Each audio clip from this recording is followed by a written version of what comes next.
This is the Transformers Generations Studio Series number 28, Deluxe Class Barricade from Transformers the movie. I picked up this figure at Our Toys, and he comes with a diorama. I remember that scene when he faces Bumblebee. Now the figure just absolutely sucks. I'm sorry.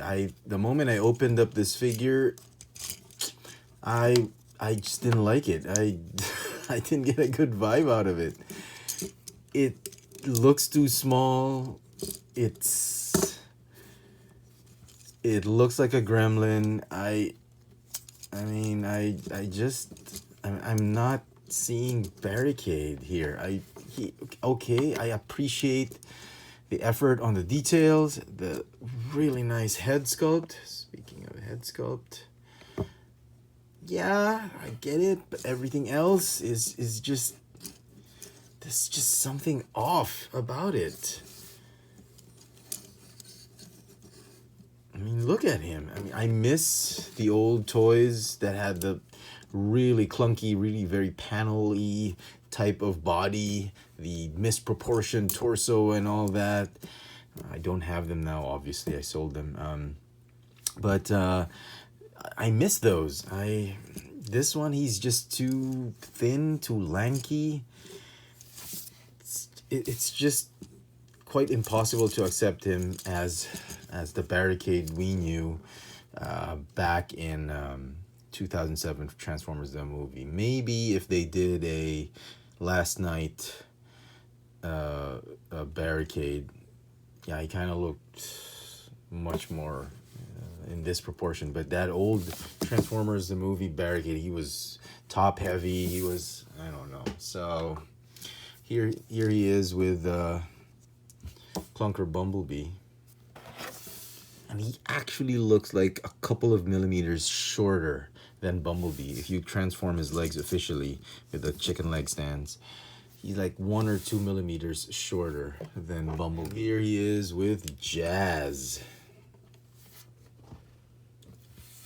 Jazz, about the same height. And if I'm not mistaken, Jazz's ears about 1 millimeter taller than his horns. I mean, Hasbro, really? So Jazz has been dethroned of my least favorite Studio Series figure. It's now him. So it's him, Jazz, and then Blackout. So he has this weapon. It spins. It's made of soft PVC material. That's what he used to do in Sam. And asking for those glasses. Okay. And just give you guys perspective. There he is with Megatron. Really, Hasbro? Was Barricade this small? He should have been just a tad bit bigger, like that. I would have been happy. A little bit taller. Articulation for the figure, he's got a ball jointed neck.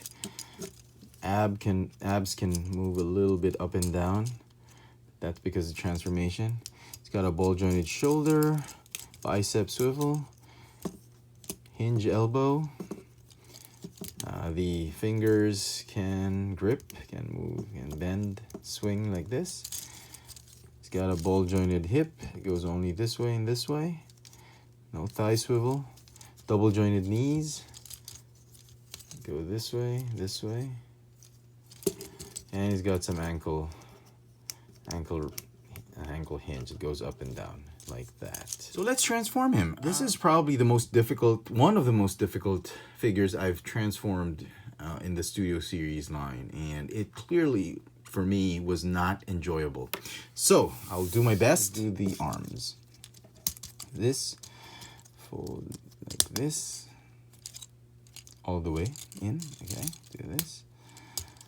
Hold it together all the way in till you hear it click and snap, okay? And then go ahead and fold, form the side of the car. Okay, do the same on the other side. This, unfold, there, fold windows out, that's that. Okay, next what you want to do is this part. Rotate the hood. Okay. Rotate the light bar. Keep it like that and then tab it in. Okay, like that. Keep it in front for now. You want to do the legs? Untab here. Fold down like this. Tab here. Fold down like this. Go ahead and fold, collapse, compress that knee joint. Like this, like that. And you want to join them together. Like that. Okay. Then what you want to do is raise the torso. Fold down that head all the way down. Fold this, like that. See where I'm going with this? Okay, like this. All right, so that was easy. That was the easy part. Now the most difficult part is really just combining everything together. And what you need to understand is you need this whole piece, these rear windshield pieces to go right here, underneath the tabs. These tabs need to go underneath those, and those tabs need to go underneath those. And all the time I was so afraid I was going to break those tabs. These tabs are probably the most difficult ones to tab in. They're going to tab in right here. There's slots right there and right there by his thighs. Those are the most difficult ones to tab in. So you want to do the roof last so you can reach in and just push that thigh in. Okay, so fold the arms close towards the body like this.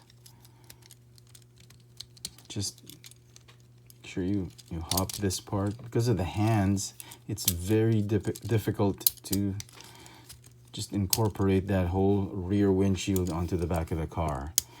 And then what I mentioned earlier is you're going to need to tab that thing onto the thigh. Okay, and here, you know what? Okay, let's just get this thing out of the way first, okay? And then so we can see how okay. Once you've done that, make sure those tabs are underneath the feet. Tab this in like that. Okay, looking pretty solid. Now all that's left is the roof. Okay, and do that. Shoot that in. Okay. All right. I hope I didn't break anything. Okay. Okay. And then this one, just lock it in right there. Okay, I would not want to do that again, ever. So, cool alt mode, nice detail. You got that to punish and enslave. 911, nice detail. Saleen, taillights, 643. Okay, nice clear windshield. Police, Decepticon logo. Pretty cool. And the bumper. All right, and now for this guy.